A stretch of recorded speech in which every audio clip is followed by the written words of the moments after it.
Assalamualaikum. This is Mohammad Akram. Hope you all are doing great. हम Newman की book social research methods के first 5 chapter complete कर चुके हैं. Newman की ये बुक 16 चैप्टर्स और 5 डिफरेंट पार्ट्स पर मुश्तमिल है, जिनमें से पहला पार्ट हम कवर कर चुके हैं. इस सेशन में हम फर्स्ट पार्ट के क्विज को सॉल्व करेंगे. ये क्विज 30 MCQs पर मुश्तमिल है. हर MCQ का एक पॉइंट है और आपके पास 21 मिनट्स हैं. आपको इनमें से मोस्ट अप्रोप्रिएट आंसर चूज करना है. मैं हर स्लाइड को 3 सेकंड के लिए पॉज करूंगा. उसके बाद आप वीडियो को पॉज करके 21 मिनट्स में इस क्विज को सॉल्व कर सकते हैं. आप इस क्विज के आंसर नीचे कमेंट सेक्शन या अपने पास मौजूद पेज पर लिख सकते हैं. उसके बाद हम इस क्विज को सॉल्व करेंगे. So let's get started.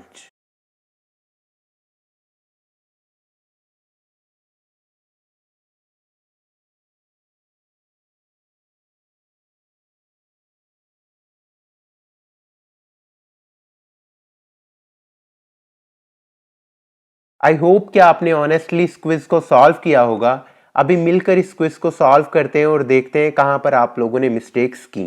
सबसे पहले फर्स्ट क्वेश्चन की बात करते हैं, जिसकी स्टेटमेंट कुछ यूं है कि डॉक्टर इमरान ने कहा कि सोशल साइंसेज जो हैं वो वैल्यू न्यूट्रल नहीं हो सकती. ठीक है, और एक अच्छी स्टडी जो होती है वो हमेशा रिजल्ट्स को एक्शन में लाती है और हेल्प करती है लोगों की कि सोसाइटी को चेंज किया जा सके. ठीक है, तो डॉक्टर इमरान जो है वो कौन सी अप्रोच यूज कर रहे हैं? ऑफ कोर्स जिस अप्रोच में हम वैल्यू न्यूट्रलिटी की बात नहीं करते, हम कहते हैं कि हमारी वैल्यूज ऐड होंगी, हम एक्शन करेंगे सोशल चेंज लाने के लिए, हम यानी कि रेवोल्यूशन लाएंगे, तो वो क्रिटिकल सोशल साइंस ही होगी. क्योंकि पॉजिटिविज्म तो वैल्यू न्यूट्रलिटी की बात करता है, और अगर इंटरप्रेटिव सोशल साइंसेस वैल्यूज की बात करती भी हैं तो वो एक्शन की बात नहीं करती हैं. वो ये नहीं कहते कि हम सोशल चेंज लाएंगे. दूसरा क्वेश्चन ये है कि मीर ने एक एक्सपेरिमेंट कंडक्ट किया और उसने टेस्ट किया एक थ्योरी को कि intensity of social interaction among people increase if they are anxious. कि लोगों में इंटेंसिटी ऑफ सोशल इंटरेक्शन बढ़ जाएगी अगर वो एंशियस होंगे. तो ये किस टाइप की स्टडी है? ऑफ कोर्स वो वाई को एक्सप्लेन कर रही है कि लोग एंशियस क्यों होंगे.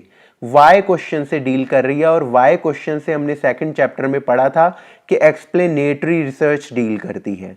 कॉस्ट एंड बेनिफिट एनालिसिस तो बिल्कुल नहीं है.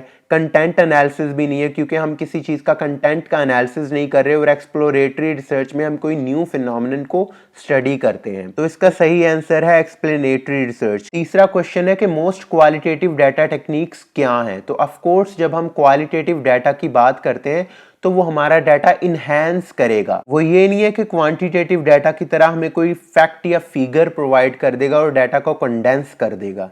ना ही वो कोई लीनियर पाथ पर वर्क कर रहा होता है. तो इसका सही आंसर है डाटा इनहेंसर. चौथा क्वेश्चन है कि एक पॉजिटिविस्ट अप्रोच में थ्योरी कैसी होती है?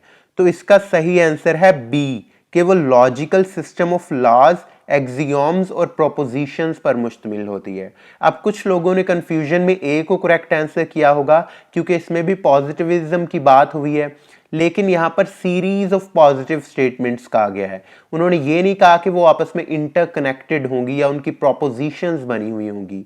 जबकि हमने थ्योरी वाले चैप्टर में पढ़ा था कि एक थ्योरी हमेशा इंटरकनेक्टेड आइडियाज पर मुश्तमिल होती है. तो पहले क्वेश्चन में उन्होंने इंटरकनेक्टेडनेस की बात नहीं की, इसीलिए वो गलत है. जबकि तीसरे में तो वो बिल्कुल ही अलग स्टेटमेंट की बात कर रहा है, जो कि क्रिटिकल सोशल साइंसेज में हम क्लेम करते हैं कि वो लोगों को मिसलेड कर रही है. और चौथे में पॉलिटिकल प्रोग्राम जो चेंज और एक्शन की बात करता है, ये भी क्रिटिकल सोशल साइंस की बात कर रहे हैं. तो ये दोनों गलत हैं. उसके बाद पांचवें क्वेश्चन में है कि हम किसी को जब उसकी प्रायर रेप्यूटेशन की बेस पर एवेल्युएट करते हैं या फिर जज करते हैं तो वो क्या है? तो वो है ना तो वो ओवर जनरलाइजेशन है, क्योंकि ओवर जनरलाइजेशन में हम किसी चीज को ज्यादा लोगों पर जनरलाइज करते हैं, जबकि सिलेक्टिव ऑब्जर्वेशन में हम कोई स्पेसिफिक लोगों को सिलेक्ट करते हैं और उनको ही ऑब्जर्व करके कंक्लूड करते हैं. प्री मैच्योर क्लोजर भी नहीं है, क्योंकि प्री मैच्योर क्लोजर में हम बहुत जल्द डाटा कलेक्शन का प्रोसेस स्टॉप कर देते हैं और थोड़े से केसेस से हम कंक्लूजन ड्रा कर लेते हैं. तो इसका सही आंसर जो है वो हेलो इफेक्ट्स है. हेलो इफेक्ट्स में हम किसी बंदे को उसकी प्रायर रेप्यूटेशन की बेस पर जो है वो एवेल्युएट करते हैं. छठा क्वेश्चन है the lack of qualitative literacy क्या कहलाएगा? जिस चीज में क्वालिटेटिव लिटरेसी नहीं होगी, यहां पर लैक की बात हुई है. तो क्वालिटेटिव लिटरेसी क्या होती है? क्वालिटेटिव लिटरेसी जो होती है वो इनन्यूमरेसी होती है, उसमें हमारे पास नंबर्स नहीं होते, इनन्यूमरेसी होती है। तो क्वालिटेटिव रिसर्च का लैक क्या होगा, उसकी कमी ऑफ कोर्स नंबर्स ही होंगे, क्वांटिटेटिव लिटरेसी ही होगी। तो इसका सही आंसर है बी एंड सी, यानी कि जिस जगह पर क्वालिटेटिव लिटरेसी लैक करेगी वहां पर नंबर्स और क्वांटिटेटिव लिटरेसी की बात होगी। सातवां क्वेश्चन है कि इनमें से कौन सी जो है वो एथिकल कंसिडरेशन नहीं है रिसर्च कंडक्ट करते वक्त। तो ऑफ कोर्स एनोनिमिटी है, कॉन्फिडेंशियलिटी है, क्रॉस ओवर डिजाइन भी हम टू सम एक्सटेंट कह सकते हैं कि है, क्योंकि इसमें हम बात करते हैं कि सबको इक्वल ट्रीटमेंट मिले। ऑल्दो ये एक्सपेरिमेंटल डिजाइन है, लेकिन फिर भी हम टू सम एक्सटेंट इसे कह सकते हैं कि एक एथिकल प्रिंसिपल भी हो सकता है। लेकिन IBR जो है ये बिल्कुल भी एक एथिकल प्रिंसिपल नहीं है, क्योंकि IBR टर्म जो है ये मैंने खुद से ही लिख दी थी, जो कि बुक में IRB इंस्टीट्यूशनल रिव्यू बोर्ड है उस टर्म से थोड़ी सी मैच करती है। आठवां है कि एक्सप्लोरेटरी रिसर्च में क्या होता है सिवाय। तो एक्सप्लोरेटरी रिसर्च में ऑफ कोर्स हम बेसिक फैक्ट से फेमिलियर होते हैं, क्योंकि हम कोई नया फिनोमिनन जानने की कोशिश करते हैं, हम आइडियाज़ डेवलप करते हैं और आर्जी हाइपोथेसिस भी बनाते हैं, हम फिजिबिलिटी भी देखते हैं एडिशनल रिसर्च करने की।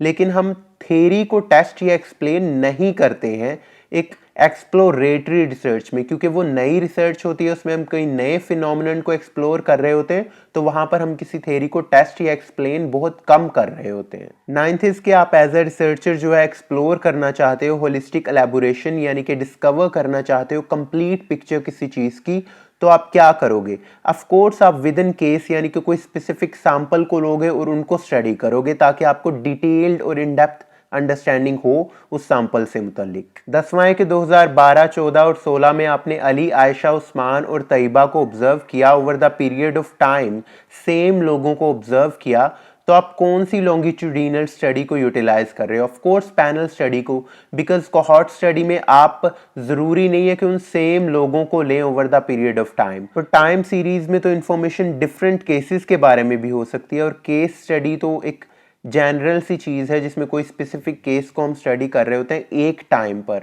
11वां क्वेश्चन है कि हिस्टोरिकल कंपैरेटिव रिसर्च कहाँ यूज होती है। तो ये ज्यादातर क्वालिटेटिव रिसर्च में यूज होती है, लेकिन क्वांटिटेटिव रिसर्च में भी ये यूज होती है। तो करेक्ट आंसर है सी, बोथ। उसके बाद 12वां क्वेश्चन है कि रोहान ने एक स्टेटमेंट पास की है कि जो लोग बड़े बहन भाइयों के साथ बड़े होते हैं, मतलब कि उनके बहन भाई उनसे काफी एज गैप होता है उनका, वो उन्हें अपना पेरेंट फिगर कंसीडर करते हैं। तो रोहान क्या कर रहा है स्टेटमेंट में। ऑफ कोर्स रोहान जो है वो जनरलाइजेशन की प्रॉब्लम कर रहा है, ओवर जनरलाइज कर रहा है इस चीज को। उसके बाद 12वें क्वेश्चन की बात करते हैं। रोहान जो है वो एक कमेंट करता है कि जो लोग बड़े होते हैं अपने एल्डर सिबलिंग्स के साथ, वो अपने सिबलिंग्स को जो है वो पेरेंट फिगर कंसीडर करते हैं। तो क्या कर रहा है रोहान इस स्टेटमेंट में, वो ना ही तो वर्ड स्टेहन कर रहा है, वर्ड स्टेहन का मतलब होता है अंडरस्टैंडिंग, किसी के कल्चरल कॉन्टेक्स्ट की अंडरस्टैंडिंग नहीं कर रहा है, वो थेरी भी नहीं डेवलप कर रहा है। थेरी क्योंकि इंटरकनेक्टेड आइडियाज का नाम है, जिसमें इंटरकनेक्टेड डिफरेंट प्रोपोजिशंस होती हैं। ऑफ कोर्स रेहान इस स्टेटमेंट में जनरलाइजेशन कर रहा है। ये जरूरी नहीं है कि अगर कोई बंदा अपने बहन भाइयों से थोड़ा सा ज्यादा छोटा हो तो वो उन्हें पेरेंट फिगर कंसीडर करे, तो वो जनरलाइजेशन कर रहा है ब्रॉडर लेवल पर। 13th क्वेश्चन है कि कंस्ट्रक्शनिस्ट ओरिएंटेशन कौन यूटिलाइज करता है। तो ऑफ कोर्स मीनिंग कंस्ट्रक्ट करती है interpretive social science. 14th question is के सिस्टम इक्विलिब्रियम डिसफंक्शंस और डिवीजन ऑफ लेबर की बात कौन करता है। तो इक्विलिब्रियम की बात हमेशा से स्ट्रक्चरल फंक्शनलिस्ट ही करते हैं। आल्दो डिसफंक्शंस की वजह से आप शायद थोड़े कंफ्यूज हुए हो, लेकिन मर्टन ने डिसफंक्शंस की भी बात की थी, और मर्टन जो है वो भी स्ट्रक्चरल फंक्शनलिस्ट ही है। 15th क्वेश्चन इसकी थ्योरी भी उतनी ही इंपॉर्टेंट है किसी भी रिसर्च में जितना कि डाटा कलेक्शन। तो ये हमने डायनामिक डुओ में पढ़ा था कि थ्योरी भी उतनी ही इंपॉर्टेंट होती है किसी भी रिसर्च प्रोसेस में जितना कि डाटा कलेक्शन। 16th क्वेश्चन है कि क्लोज बिलीफ सिस्टम किसका है। तो ये आइडियोलॉजी का है, क्योंकि थ्योरी तो हमेशा ओपन बिलीफ सिस्टम रखती है, हमेशा नई नई चीज़ों को एक्सेप्ट करने के लिए एग्री होती है, और सोसाइटी भी हमेशा डायनामिक ही होती है, और स्पूरियसनेस तो कहते हैं थर्ड वेरिएबल को। 17th क्वेश्चन इज के statement about the relationship between two और मोर कॉन्सेप्ट्स तो ये होता है प्रोपोजिशन। हाइपोथेसिस क्यों नहीं है, बहुत से लोग इस चीज से कंफ्यूज हुए होंगे। हाइपोथेसिस जो होता है वो टेस्टेबल स्टेटमेंट होती है। हाइपोथेसिस को हम टेस्ट कर सकते हैं, अगरचे रिसर्च की स्टार्टिंग पर हम इसे टेस्ट नहीं करते, लेकिन ये बाद में टेस्टेबल होता है। जबकि प्रोपोजिशन जो होती है वो स्टेटमेंट होती है रिलेशनशिप के बारे में, दो या दो से ज्यादा कॉन्सेप्ट्स के दरमियान। 18th क्वेश्चन इज कि अहमद एज अ सुपरवाइजर हमेशा सिंपल थ्योरी को प्रेफर करता है कॉम्प्लिकेटेड थ्योरी पर। तो ऑफ कोर्स ये थ्योरी का एक प्रिंसिपल भी है जिसे पार्सिमोनी कहते हैं कि सिंपल इज बेटर।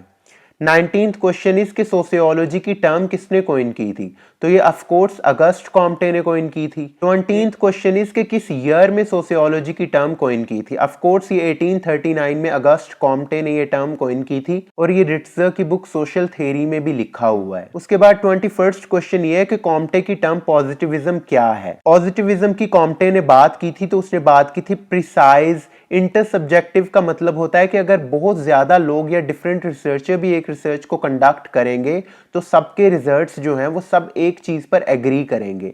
तो इंटरसब्जेक्टिव और प्रिसाइज स्टडी ऑफ फिनोमेना। अगर दूसरी स्टेटमेंट देखें तो उसमें बात है पावर और चेंज की, जो कि बात करते हैं क्रिटिकल सोशल साइंस वाले, और ये प्रिसाइज ऑफ कोर्स ये पॉजिटिविज्म है, लेकिन सब्जेक्टिव स्टडी कर रहे हैं जो कि इंटरप्रेटिव सोशल साइंस करती है। 22nd क्वेश्चन इसके डेरेनडार्फ, रेक्स और हैबरमास ने किस चीज पर फोकस किया था, तो ऑफ कोर्स उन्होंने पावर डोमिनेशन और कॉन्फ्लिक्ट पर फोकस किया था, और वो कॉन्फ्लिक्ट और क्रिटिकल सोशल साइंस से बिलोंग करते हैं। 23rd इसके टर्म रेजिड्यूज किसने इंट्रोड्यूस करवाई थी, तो ऑफ कोर्स ये पेरेटो ने इंट्रोड्यूस करवाई थी। इसका मतलब होता है कस्टम्स एंड ट्रेडिशंस जो कि सोशल एक्शन पर कंपेल करती हैं, और ये क्वेश्चंस जो हैं इनमें से काफी क्वेश्चंस जो हैं वो पीपीएससी लेक्चरशिप एग्जाम 2020 में आ चुके हैं, इसीलिए मैंने इन क्वेश्चंस को यहाँ पर ऐड किया है ताकि आप लोगों के लिए बेनिफिशियल साबित हो सके। 24th इसके क्रिटिकल सोशल साइंस में हम एक्सप्लेनेशन को कैसे एवेल्युएट करते हैं। ए इज मैकेनिकल मॉडल, नहीं ये तो हम पॉजिटिविज्म में यूज करते हैं। B is covering law model, नहीं ये भी हम पॉजिटिविज्म में यूज करते हैं। सी डायलैक्टिक भी गलत है, क्योंकि डायलैक्टिक जो है ये एक तरीका है थ्योरी डेवलप करने के लिए क्रिटिकल सोशल साइंस में।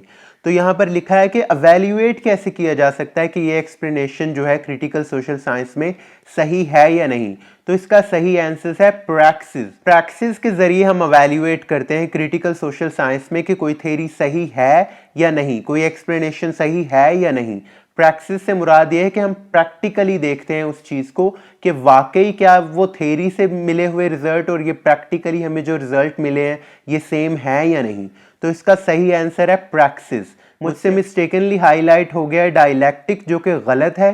इसका सही आंसर है प्रैक्टिस। 25th क्वेश्चन इज कि 10 ईयर ओल्ड जो बच्चे हैं उनको नट्स खिलाए गए हर सुबह 1 वीक के लिए, और देखा गया कि उन लोगों ने कितना वेट गेन किया है। ठीक है, तो इसमें डिपेंडेंट वेरिएबल कौन सा है, तो वेट गेन जो है वो डिपेंड कर रहा है नट्स पर। नट्स इंडिपेंडेंट वेरिएबल है और वेट गेन जो है वो डिपेंडेंट वेरिएबल है। उसके बाद 26 इज कि एक केस जो है वो होता है, ऑफ कोर्स एक केस जो होता है वो एक ऑब्जर्वेशन भी होती है, एक इवेंट भी होता है और एक यूनिट भी होता है। ये हमने सेकंड चैप्टर में पढ़ा था, इसीलिए all of these are right. 27th is कि Dilshad is eating apple therefore she is hungry.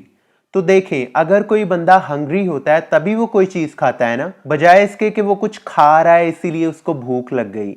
तो इसमें क्या मिस चीज है, इसमें टेम्पोरल ऑर्डर मिस है, क्योंकि इसमें पहले इफेक्ट आ गया है और उसके बाद कॉज आया है। टाइम को इस स्टेटमेंट में सही तरीके से कंसीडर नहीं किया गया है और टेम्पोरल ऑर्डर की इसमें प्रॉब्लम है। 28th इज कि एक रिसर्चर इनमें से कौन सी रिसर्च यूज करता है क्योंकि वो सिंपलेस्ट और लीस्ट कॉस्टली है। तो सबसे पहले अगर देखें कोहॉर्ट को, तो कोहॉर्ट तो बहुत महंगा है और over the period of time चलता है। टाइम सीरीज में हो सकता है कि वो डॉक्यूमेंट्स ही अवेलेबल ना हो, जबकि पैनल स्टडीज भी कॉम्प्लिकेटेड होती हैं। तो सिंपलेस्ट जो होगी और लीस्ट कॉस्टली होगी वो क्रॉस सेक्शनल होगी, जिसमें एक ही टाइम में हम डिफरेंट सेक्शंस को स्टडी कर सकते हैं। 29th इज कि after the atrocious attack of covid Manan wants to understand and develop preliminary ideas about the socio-psychological impacts of COVID-19 in Pakistan. Which type of research he is utilizing? Of course, जब हम कोई नए ideas develop कर रहे हैं किसी research topic के मुतालिक और उस पर पहले बहुत कम काम हुआ है और उसको अंडरस्टैंड करने की कोशिश कर रहे हैं, तो वो एक्सप्लोरेटरी रिसर्च ही होगी, जिसको हम एक्सप्लोर कर रहे हैं किसी नए फिनोमिनन को। कोविड-19 जो है एक नया फिनोमिनन है, तो हम उसे एक्सप्लोर कर रहे हैं कि उसके सोशियो साइकोलॉजिकल इंपैक्ट्स क्या हो सकते हैं। एंड द लास्ट इज कि जो अपोज करता है कोई भी इलीगल प्रैक्टिस किसी भी ऑर्गेनाइजेशन में, उसे क्या कहते हैं। तो ये हमने एथिकल कंसीडरेशंस में पढ़ा था कि जो बंदा अपोज करता है किसी भी इलीगल प्रैक्टिस को किसी भी ऑर्गेनाइजेशन में, तो उसे विसल ब्लोअर कहते हैं। तो विसल ब्लोअर का ऑप्शन इनमें से कहीं भी नहीं था, तो इसका सही आंसर है none of these. So I hope कि आज के सेशन से आपको काफी हेल्प मिली होगी। Keep learning, keep growing. Thank you very much.